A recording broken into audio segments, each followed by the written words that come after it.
Hello my dear friends, कैसे हैं आप लोग। उम्मीद करती हूँ आप सब अच्छे होंगे।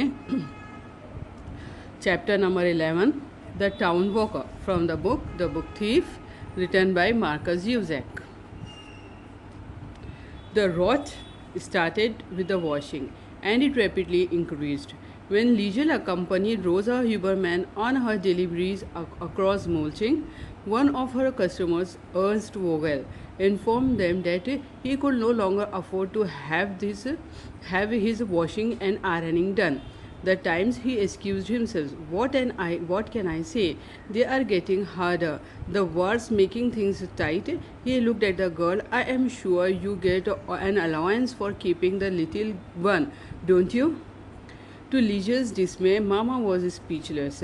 An empty bag was at her side. Come on, Liegel. He was not set. It was pulled along rough-handed.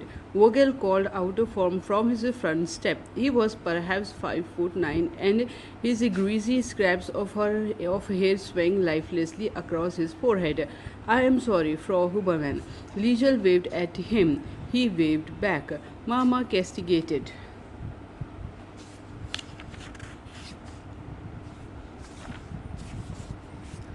Don't wave to that Archlocker, she said. Now hurry up. That night, when Liesel had a bath, Mama scrubbed her especially hard, muttering the whole time about the Vogel Sokol and imitating him at 2-minute intervals. You must go, an allowance for the girl. She berated Liegel's naked chest as she scrubbed away. You are not worth that much, Somensch. You are not making me rich, you know.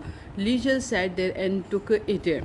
Not more than a week after that particular incident, Rosa hauled her into the kitchen, right? Liesel, she sat her down at the table. Since you spend half your time on the street playing football, you can make yourself useful out there for a change. Liesel washed only her own hands. What is it, Mama?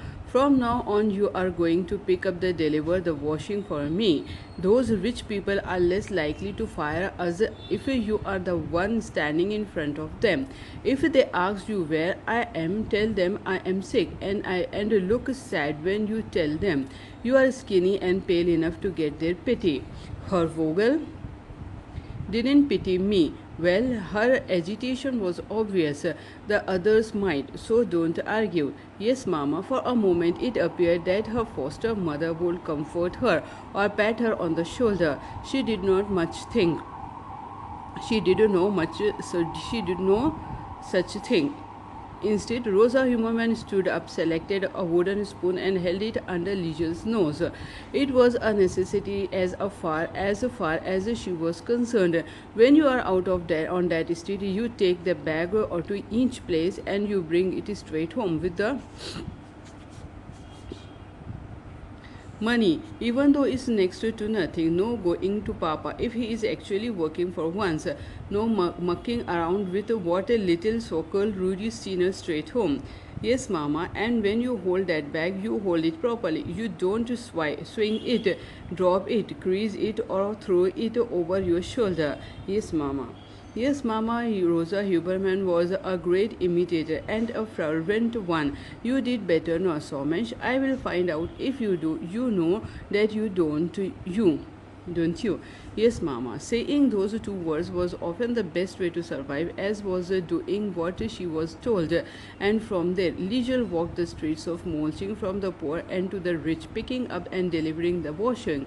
At first, it was a solitary job, which she never complained about. After all, the very first time she took the sack thrown down, she turned the corner onto Munich Street, looked both ways, and she gave it one enormous swing, a whole revolution, and then checked the contents inside. Thankfully, there was no creases, no wrinkles, just a smile and a promise never to swing it again. Overall, Liesel enjoyed it. There was no share of the pay, but she was out of the house, and walking the streets without Mama was heaven in itself. No finger pointing or cursing, no people staring at him as she was sworn at for holding the bag wrong.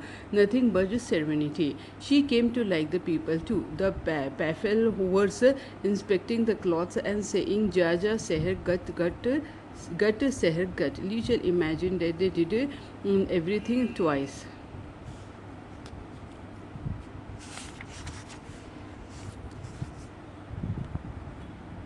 Gentle Helena smished it, handing the money over with an arthritic curl of the hand.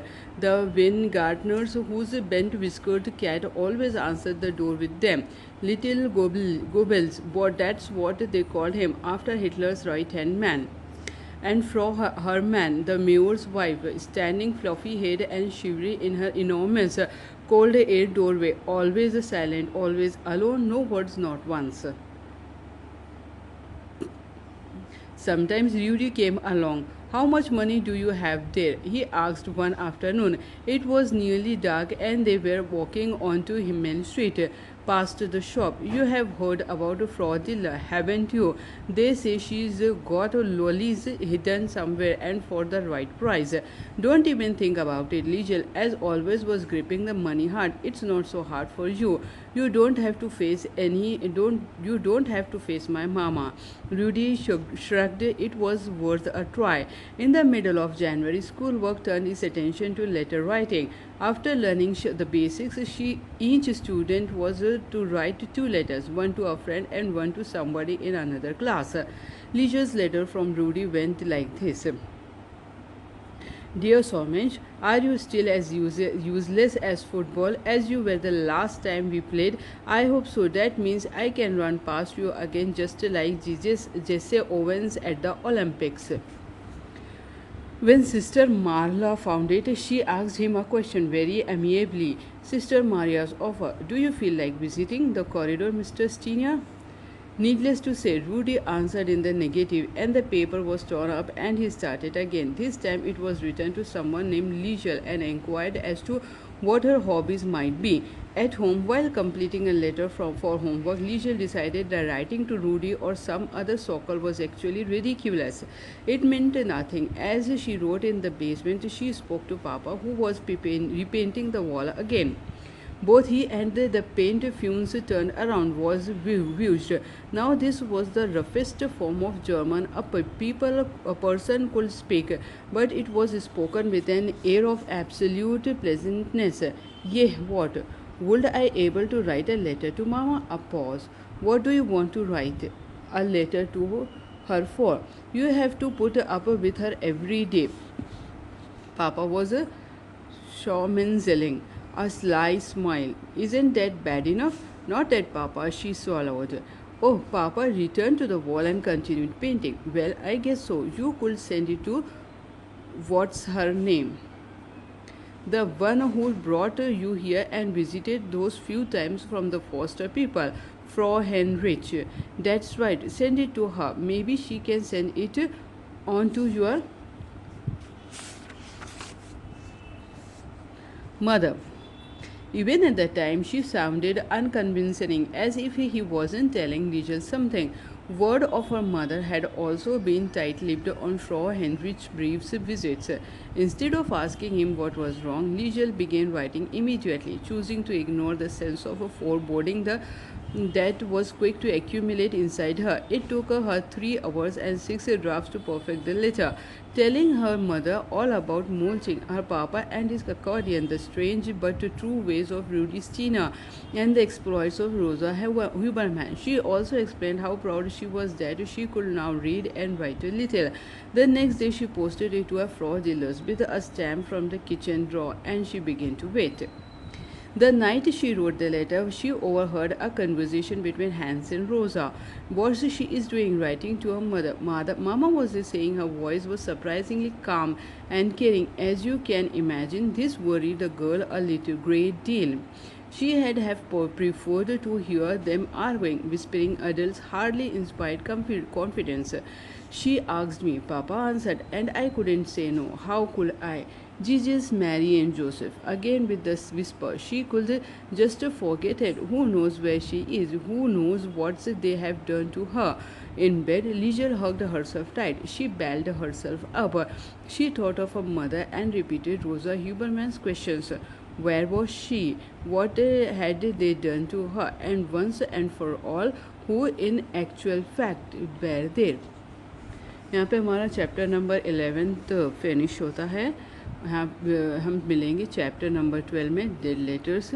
बीच में जो भी disturbance हुआ उसके लिए मैं माफ़ी चाहती हूँ, sorry, and thank you very much for the cooperation and thank you. The book thief written by Markus Zusak. Thank you and thank you very much. Bye for now friends.